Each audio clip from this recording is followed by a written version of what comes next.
कई बार ऐसा लगता है कि हमने अपनी लाइफ में सब कुछ आजमा लिया, मोटिवेशनल वीडियो देख लिए, अच्छे कोर्स पढ़ लिए, रूटीन भी बना लिए, लेकिन फिर भी वैसा रिजल्ट नहीं मिल रहा जैसा हम चाहते हैं। उस वक्त पे ये सवाल उठता है कि गलती हमारे एफर्ट्स में है या किस्मत ही ऐसी है। पर सच्चाई ये है कि ज़्यादातर लोगों की प्रॉब्लम उनके एफर्ट्स में नहीं बल्कि उनकी एक्सपेक्टेशंस में होती है। तुम किसी भी कामयाब इंसान से पूछ लो, चाहे वो करोड़पति हो या एक शांत और संतुलित इंसान, उन्होंने भी ऐसा वक्त देखा है जब उन्हें लग रहा था कि सब कुछ बेकार जा रहा है, लेकिन उन्होंने उस वक्त को हार नहीं मानी। देखो, कंसिस्टेंसी यानी लगातार कोशिश करना एक ऐसी ताकत है जो टैलेंट को भी पीछे छोड़ देती है। वहीं बार बार सोचते रहना यानी ओवर थिंकिंग तुम्हारी स्पीड को खत्म कर देती है। और जब ये दोनों चीजें साथ आती हैं तो लाइफ में जो सामने आता है वो होता है एक बहुत बड़ा फ्रस्ट्रेशन। एक बार जरा सोचो, तुम्हारा दिमाग एक यूट्यूब प्लेलिस्ट की तरह है जहां हर 5 मिनट में एक नया रैंडम ख्याल ऑटोमेटिक चलने लगता है और फिर तुम कंफ्यूज हो जाते हो कि किस सोच पर ध्यान दूं, क्या करूं, किस रास्ते पर चलूं। लेकिन यही तो असली जाल है। इसे कहते हैं ओवर एनालिसिस पैरालिसिस, यानी इतना ज्यादा सोचना कि कुछ करने की हिम्मत ही ना बचे। अगर तुम्हारा मकसद साफ नहीं है तो तुम्हारा रास्ता हमेशा धुंधला रहेगा। तुम कभी खुद को दोष दोगे, कभी दुनिया को, तो कभी हालातों को।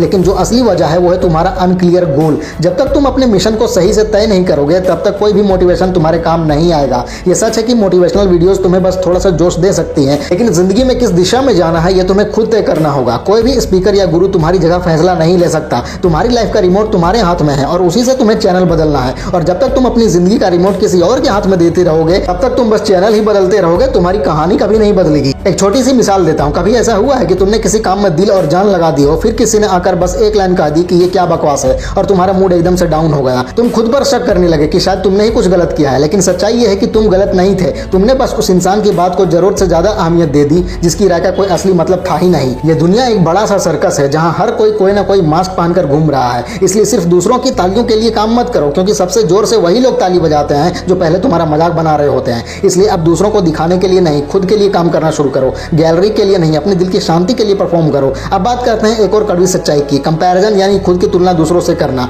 आज करोड़ों लोग सोशल मीडिया पर बैठे रील्स देख रहे हैं और हर दूसरी रील में कोई ना कोई अपनी लग्जरी लाइफ दिखा रहा होता है। कभी लैम्बोर्गिनी, कभी दुबई की ट्रिप, कभी मालदीव्स के बीच, आईफोन हाथ में और 6 पैक्स एप्स। और फिर तुम सोचते हो मैं अपनी लाइफ में क्या कर रहा हूँ। यही तो असली धोखा है यार। जो चीजें तुम स्क्रीन पे देख रहे हो वो हमेशा पूरी सच्चाई नहीं होती, वो सिर्फ हाईलाइट्स होती है, एडिटेड और फिल्टर्ड। तुम्हें अपनी जिंदगी की तुलना किसी और की इन झलकियों से नहीं करनी चाहिए। हर किसी की जिंदगी में कुछ ना कुछ संघर्ष जरूर होता है जो कभी वीडियो में नहीं दिखता। इसलिए जब भी तुम अपने धीमे और सच्चे सफर को किसी और की चमकदार, तेज और बनावटी वीडियो से कंपेयर करते हो तो तुम अपने साथ नाइंसाफी करते हो। याद रखो, रियल सक्सेस शांति से बनती है, ना कि दिखावे से। अब बात करते हैं एक और बहुत जरूरी चीज की, पेशेंस यानी सब्र। अगर तुम्हारे अंदर पेशेंस नहीं है तो तुम्हारा असली पोटेंशियल कभी सामने आ ही नहीं पाएगा। पेशेंस का मतलब ये नहीं होता कि तुम चुपचाप बैठे हो, कुछ नहीं कर रहे। असली पेशेंस ये है कि तुम लगातार मेहनत करते रहो बिना इस उम्मीद के कि रिजल्ट अगले ही दिन दिखने लगेंगे। जिंदगी में सबसे समझदार इंसान वो नहीं होता जिसे हर चीज आती है, बल्कि वो होता है जिसे पता होता है कि कब किस चीज को छोड़ना है और कब किस चीज को पकड़ कर रखना है। असली समझदारी इसी में है कि हर सवाल का जवाब जानना जरूरी नहीं होता। कई बार ये जानना ज्यादा जरूरी होता है कि कौन सा सवाल उठाना ही नहीं है।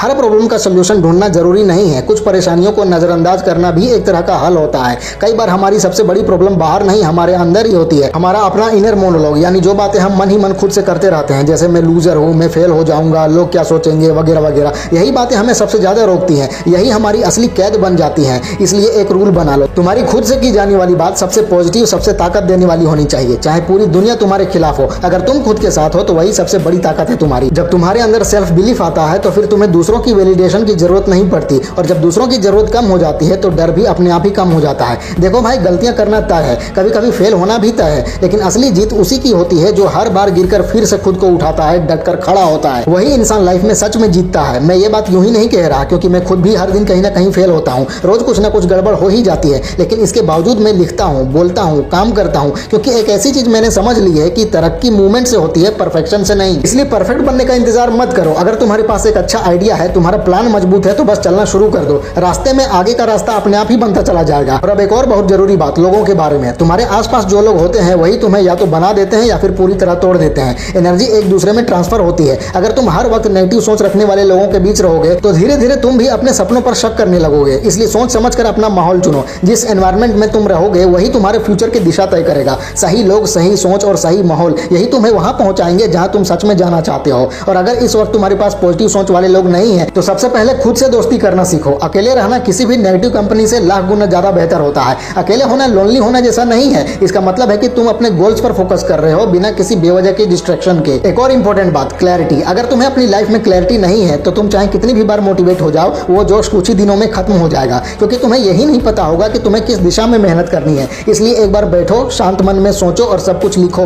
तुम सच में क्या बनना चाहते हो? कौन सी ऐसी चीज है जो तुम्हारे अंदर जुनून पैदा करती है? वो क्या है जिसके लिए तुम थकने का नाम ही नहीं लेते? अगर वो चीज अभी नहीं मिल रही तो कोई बात नहीं, चाहे तुम 17 के हो, 18 के हो या 25 के। लाइफ की शुरुआत कभी भी की जा सकती है, लेकिन शुरुआत करना जरूरी है। बस एक कदम उठाओ, बाकी रास्ता खुद ब खुद बनता चला जाएगा।